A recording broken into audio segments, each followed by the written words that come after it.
So welcome everyone. It's good to see you.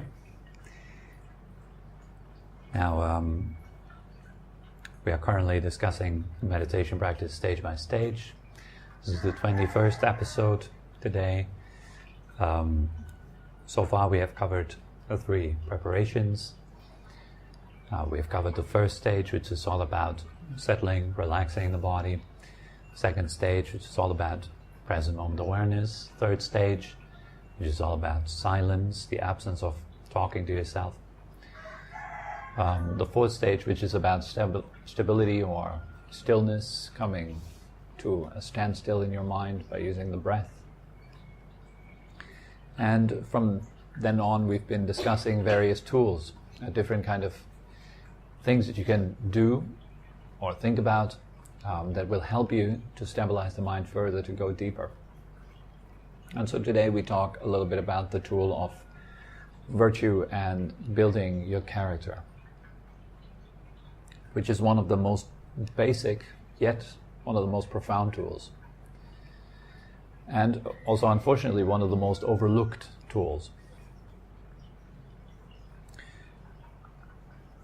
When you consider what we're doing here, then the question might come up like, what are we doing here? Why are we sitting in meditation? Why cultivate the mind?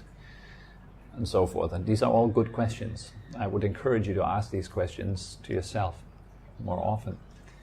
What am I doing here? I'm sitting down, I'm closing my eyes, I'm trying to follow a certain spiritual path, whatever kind of path that is. Why? What do you hope to get out of this?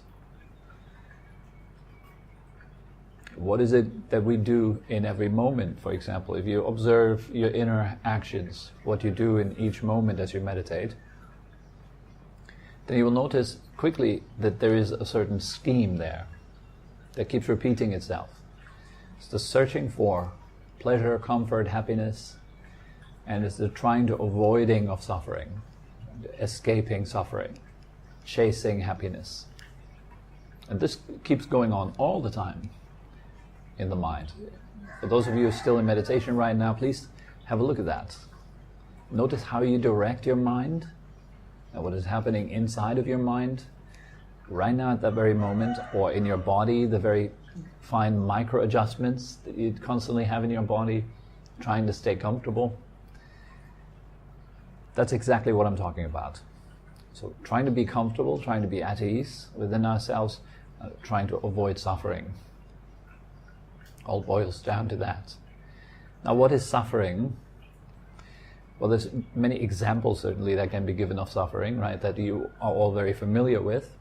For example, growing older, or getting ill, getting sick, being confronted with things that you don't want to be confronted with, hearing, seeing things you don't want to hear or see, or being confronted with, being kept away from things that you would like to experience, like having difficulty, for example, making more money, or having difficulty of experiencing a sort of happiness which is a bit more continuous, etc. So that all could be considered suffering. But if you want to narrow it down a little bit, you can say that suffering essentially is the activity of clinging to experience. I don't want to go too much into that, because it goes way beyond my pay grade. It goes way beyond what I'm capable of talking about. But essentially we can say that it's this activity of the mind to cling to phenomena that is in its core suffering. Or you can say it's kind of like a facet of suffering, which is probably the most important facet to focus on if you're practicing. So as soon as the mind holds on to things, let's call it like that, as soon as the mind is holding to a certain state, it starts to contract around that state, and that could be said to be suffering. As soon as the mind contracts around something, as soon as the mind is identified with certain things, and you have suffering right there. With identification, you begin to suffer what you're identified with. It's like hopping onto a ride which goes up and down. As soon as you hop onto the ride will take you up, and then it will take you down. So this is the roller coaster ride of life. So as soon as you hop onto various states that you're experiencing and you're identified with those states, you're bound to those states. You start to suffer those states. And their up and down and their unreliability, etc. Maybe a good example would be relationships. Right? You enter a relationship with high hopes that it will make you happy, and then you find out that it's not really the case. A relationship doesn't really make you happy. A relationship is like anything in life. It brings you up and it brings you back down. It changes, right? It's not something that is constant and stable and is getting better day after day. Like our body is not automatically getting more healthy day after day, but rather there's a change, right? The body gets healthy sometimes it gets sick, it goes up and down. Everything in life is like that. So to expect anything other from life is madness. To expect that life is not changing and stable and always will make you happy, etc., it's madness. It's a suffering, right? The Buddha talks a whole lot about suffering, and many people see that as a kind of a sore point of the teaching. They feel, oh my God, it's so depressive, it's only about suffering, etc. But the real intention of talking about suffering is obviously not just to talk about suffering, but it is much more to understand it so we can let go of it. That's the whole point. Letting go of suffering, then we can refer to as being happiness. Each time you let go of that contraction, of that pain in your mind and your body and your feelings, etc., that's when you're experiencing a bit of an expansion, and with that more happiness, more freedom, more relaxation, more room. So we're looking for that on the path. So the cultivation is away from suffering towards happiness, which is kind of the same thing. Now, as today's topic is about virtue and character building, it is in the context of that I want to discuss virtue. And virtue is traditionally also discussed in that kind of context. It's about what kind of actions or what kind of moral set that we have that defines our virtuous deeds, defines our actions. And so, for example, if we base our moral set on the elimination of suffering and the cultivation of happiness, then virtue is everything that you do that leads you there. So virtuous action is an action which leads you to more happiness and away from suffering. Does that make sense so far? Okay? So by building virtue, you're actually helping yourself to lead a healthier life. For example, it is virtuous to do anything that makes your body healthy. That's a good thing to do. It's clever. You're keeping yourself from illness. Right? Anyone in this room probably would agree with that, right? That if you're doing something that makes your body happy, you're looking after yourself, you're taking care of your body, that is a virtuous deed. It is something good to be done. Now, if you help someone else also around you to be healthy and happy, then it's also another virtuous deed, which reflects back on you and gives you happiness in return again. So basically, all of you know things that you have done in your life which have caused you suffering. Or is there anyone in the room who has never experienced suffering through their own actions? No, right? We are all sharing that experience. We have all done things that led to discomfort and problems. So it is virtuous not to repeat those things. This is basic virtue. By not repeating those things, you keep yourself from experiencing the results of those actions again. But is it that simple? No, right? Most of us are busy repeating harmful actions day after day in the hope that they will someday yield positive results. It's quite ridiculous. But we're all busy doing that, whether it is individually or in a larger group in societies. Like two societies going to war, for example, two countries going to war. It's one of my favorite examples of that. We're going to war in the hope for peace. But we are causing with our violence more disruption and more pain and more resentment. So it doesn't lead to peace.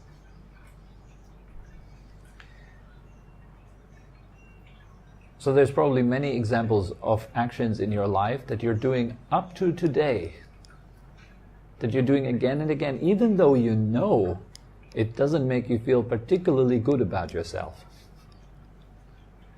Like if you're in a relationship and you make that snappy little remark to show your partner that you're right and her or him is wrong. You know it doesn't work. But why do we keep doing it anyways? Well, in my opinion, why do we keep doing it? So we can learn. I have a bit of a positive outlook here. I'd say you repeat actions that are harmful for the sake of learning. In other words, you keep banging your own head against the wall until you notice enough that it hurts. And once you notice the pain, what do? You might turn around and look at where does it come from. And then you might realize, oh, it comes from me banging my head against the wall. It's not the wall that's the problem. It's me banging my head against it. And now that could be considered a little enlightenment. So you wake up in that short moment. Like, what am I doing here? Oh, I'm banging my head against the wall. And what's the result of that? Pain. Do I want that pain? No. How do I stop it then? Well, stop banging my head against the wall. That would be virtue. Abandoning harmful actions. You all have your examples. Little things, bigger things. Probably you've all had experiences of massive mistakes in your life. Massive misjudgments. Big harmful actions that led to far-reaching problems, which are haunting you to this day, even it might have been many, many years or decades ago. I wish I wouldn't have done that. These kind of big actions, right? And then there are small actions. Like, for example, how you direct your thoughts has an impact on how you feel. So, virtue here means being able to direct your thoughts in better ways so that you feel more happiness, less suffering. That is virtue too. Like directing your mind in ways which are beneficial for you. And by being beneficial to yourself, you're automatically being beneficial to those around you. By looking after yourself, automatically you look after those around you. Buddha gives a nice example of acrobats. And I think it's a student with his teacher, and they're trying to climb some bamboo pole or something like that. And so the student has a suggestion. He says, well, I'm going to look after you, and you are going to look after me, so we make it down safely again. And the teacher says, no, that's exactly not how we're going to do it. I'm going to look after myself, and you're going to look after yourself. That's how we find our way back down. Because each one of them is responsible for their own balance. They're responsible for their own actions. And it is the balance of the teacher that supports the student, and it's the balance of the student that supports the teacher on the way down. Looking out for one another makes your attention go away from your own balance. That's already trouble in most cases. So look out for yourself, and you're automatically looking out for others. That is virtue. It's benefit. And if you cultivate virtue consciously, you are training your character. You're building your character. You're building a personality, a self, which is automatically leading to more benefit than harm. And how is that a toolbox in meditation practice? Well, it's pretty simple. If your life is in order, you have time for meditation. If you sit down on the mat, you can simply turn off things that do not belong there. You have no regrets, no worries, no doubts, no fears. In other words, you are quite at ease with yourself. And it's that ease that comes from the knowledge of, I have done well. Another word for that is self-respect. A virtue leads to self-respect. It leads to you feeling inspired by your own actions, you feeling good about what you have done. And that's very important. And this is a basic point for every human being in this world, with religion, without religion, with instruction and without instructions. We have kind of like a moral compass, a guideline in our hearts. We do things that we feel proud of, we do things that we feel ashamed of. Those things that we do that create shame, that create a sort of disrespecting ourselves, that make us uncomfortable with ourselves. And when we're uncomfortable with ourselves, how can we enjoy spending time on a mat just with ourselves? How can you enjoy your own company if you don't respect yourself? It's impossible. Then very, very likely you will sit down on the mat and close your eyes, and you will have all kinds of complaints and worries and things going on in your mind that have nothing to do with the meditation. Because we don't like ourselves. So how can you cultivate liking yourself? Well, you have to do things that are worthy of respect. That's the way you build self-respect. Self-respect is not some magical kind of feeling that you get by just simply visualizing yourself as the greatest. That's not self-respect. That's very often very pretentious and fooling ourselves. Real self-respect arises from virtuous actions, performing virtuous actions, looking after yourself, taking care of yourself, keeping yourself from suffering and problems, cultivating things that are beneficial for yourself. That creates self-respect. And the respect particularly comes about when things are difficult, but you still do them. That's when you really inspire yourself. Like, let's say, for example, it's super difficult not to say that snappy remark, but you don't. You could be right, but you keep your mouth closed. Because in the end, nobody cares that you were right in the end. It's not going to be written on the gravestone, right? He was right.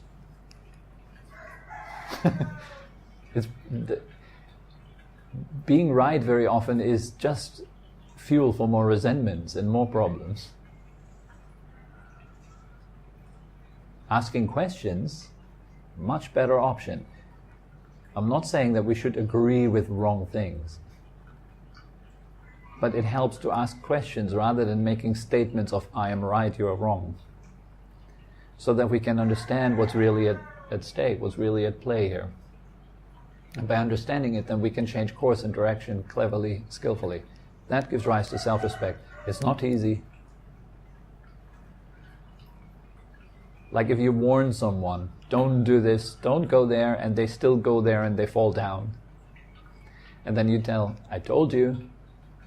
You say, I told you. Not saying I told you is difficult for some. That would be virtue, not saying it. Instead, maybe asking a question. Are you okay? Can I help? How can I help? This builds our character, and if you have a character well built, if it's really well built, you die without regret, which is a very high level accomplishment.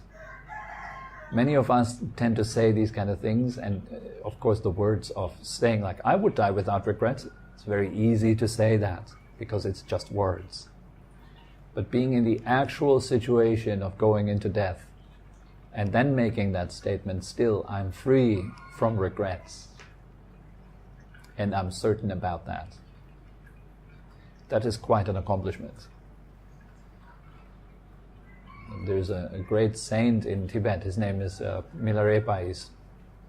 I don't know, he's lived in like a few hundred years ago or something like this. And he's been very, very famous in Tibet, very celebrated. A yogi has been living a lot of his time of his life in a cave and reached a great deal of accomplishment. And I think he wrote in one of his poems, he wrote down that his religion is to die without regrets. It is my religion to die free from regrets. That's a big statement. That's a big statement.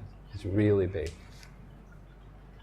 If we can manage to live one day without the slightest regrets, like really having done well through and through, this is awesome. And I would encourage cultivating that. Keep yourself to very high standards and surround yourself with people who want the best of you, who want more from you, who are not satisfied with low standard behavior, who push you. As uncomfortable as that is, but if you truly want change and growth, you want to surround yourself with people who help you to grow and change. Of course, in good ways, in beneficial ways. That is not easy, but it's so beneficial. So training our character often comes at the cost of comfort. You have to give up some comfort. Because if we follow our comfort, we follow our preferences, our character mostly stays the same, or character traits that have been active for a long time, they will stay active. That's why it's comfortable. But if you really want to change, then we have to kind of give up these things that we deem to be comfortable, but that are actually harmful. And I recommend doing that step by step. Whenever you are giving anything up that has given you pleasure, superficially, you want to have something better. Then it's good time to give that up. Don't give up things if you don't have a better alternative. That's wrong giving up. That's wrong type of letting go. Some people think, oh, now I'm spiritual, so I have to live a minimalist life, and I throw out all my books, and I throw out all my movies, and I stop drinking, and I stop going out, and I stop eating at evening. I don't eat dinner anymore, and I only eat vegetarian, and I renounce all my friends who are drinking, and I will only spend time, 2 hours each day, spending time in meditation. I will wake up every day at 3 a.m. doing 3 hours of meditation. It's whatever, this kind of sacrifice is wrong sacrifice. It is not the right path. You will be miserable if you try that. And then that misery again could teach you valuable lessons. So it's about giving up things if you have a better alternative. If you have something internal that gives you more happiness, well, give up stuff that gives you a lower level of happiness. It's more easy then. You have found better food. It's easy to give up the food that has been worse.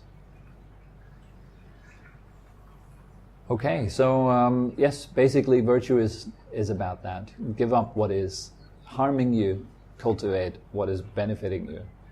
And that, of course, ultimately benefits your meditation practice.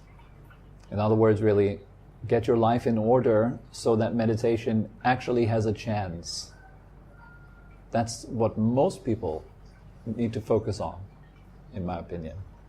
If our lives are not in order yet, and we try to integrate meditation, it's not going to work.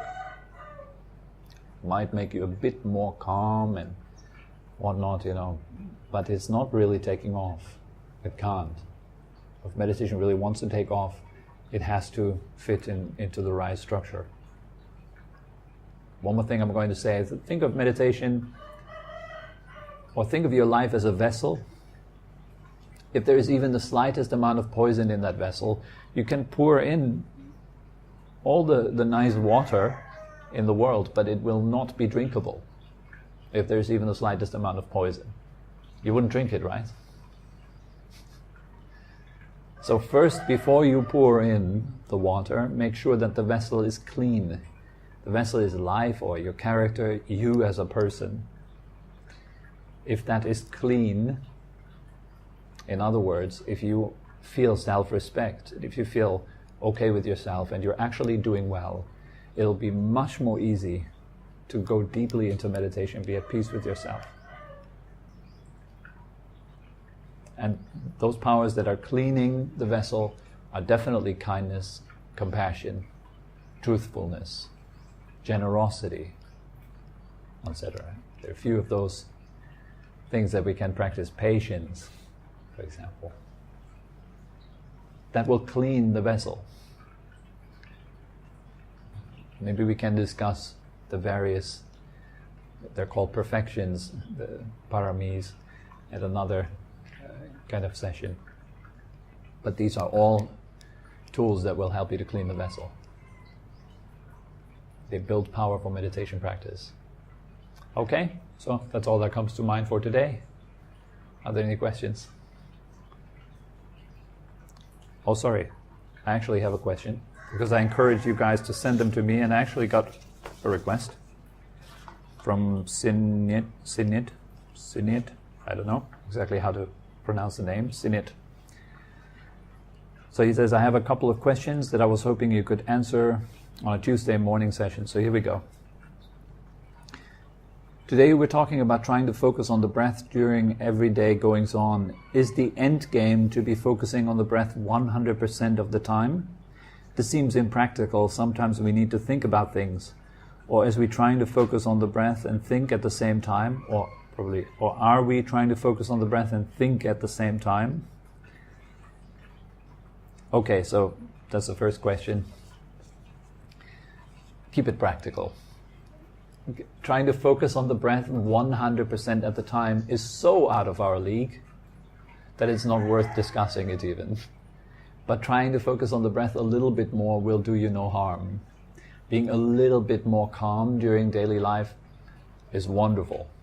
And, of course, I wouldn't say that the end game is being focused on the breath 100% of the time, but let's say a big facet of the end game would be being able to choose when to think and when not.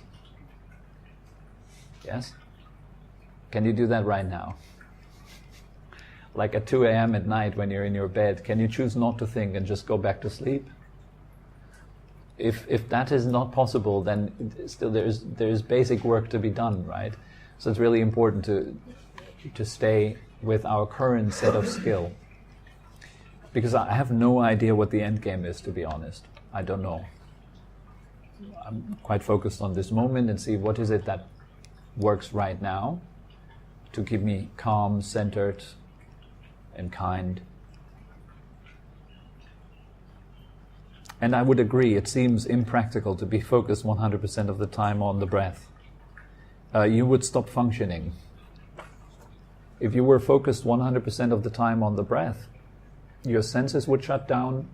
It would be impossible to perform any action in life. You'd be basically a vegetable waiting to die. And if that's what you want, then okay, go for it. To each his own, but I don't think it's a worthwhile goal. And yes, I agree also, sometimes we need to think about things. And I would also say it's important to learn to think about things cleverly, to think skillfully about things. Not just thinking about things, to think about them well, think well. Learn the art of thinking well, put your thoughts in order. And it helps to focus your mind on the breath before you do thinking work. Because once the mind is nice and calm, it's quite smooth and clear, and you can apply it really well to solve everyday problems. But if the mind is chaotic in its normal everyday state, it's not a tool. You can't use it properly. So yeah, focusing on the breath is like sharpening a pencil. You're sharpening the pencil of your mind. Then you can put it to use. You can use it for good thoughts that actually solve problems. I hope that answered the first question. Second question, you talk about not letting ourselves get carried away with our thoughts during our practice, which I have seen progress in my ability to do this. That's great. However, my main obstacle I feel I have now is not thoughts in word form. I tend to just get random videos in my head of things that have happened in my past, and I'm able to not get carried away with thoughts about the past, but I'm still stuck watching this video play in my head. Any advice? Good question. I guess that most of us can relate to that. Sometimes you're not thinking in word form, but you think in images and videos, etc. It's a bit more subtle than just talking to yourself, just a tiny bit more subtle. But it's still, of course, thought movements. How could you direct the videos? How could you direct your thoughts in any way so that they lead to their own ending? So I think it's a good idea always to ask yourself questions. As you're watching the video, see what does that do to you? And as you're understanding more and more that what you're doing here is creating confusion or nervousness in the mind, it becomes more easy to let it go. But you see the direct relationship between watching the video and suffering afterwards. So at first I would recommend change the video into better videos. Change your thoughts into better thoughts first. And then slowly, gradually abandon them, let them go. And thoughts will be abandoned if you have a better alternative. If you have something better than Netflix. If you have something better than watching movies in your heads. The movies will stop naturally because you have something better. And something better is a still mind focused on the breath. So learn to come back to the breath. Whether it's a video or a word, just simply keep coming back. It will get better. One more thing, coming back to virtue. Videos play a lot in our head because we watch a lot of videos. If you watch a lot of videos, if you entertain a lot, you will have a lot of content in your head, obviously. Like if you listen to a lot of music, guess what happens when you're meditating? You'll hear songs in your mind. So if you want to avoid that, check out how you spend your day. And maybe reduce entertainment a little bit and give more time to meditation. Things will get better. Okay? Right then. Is there anything else? Any other questions?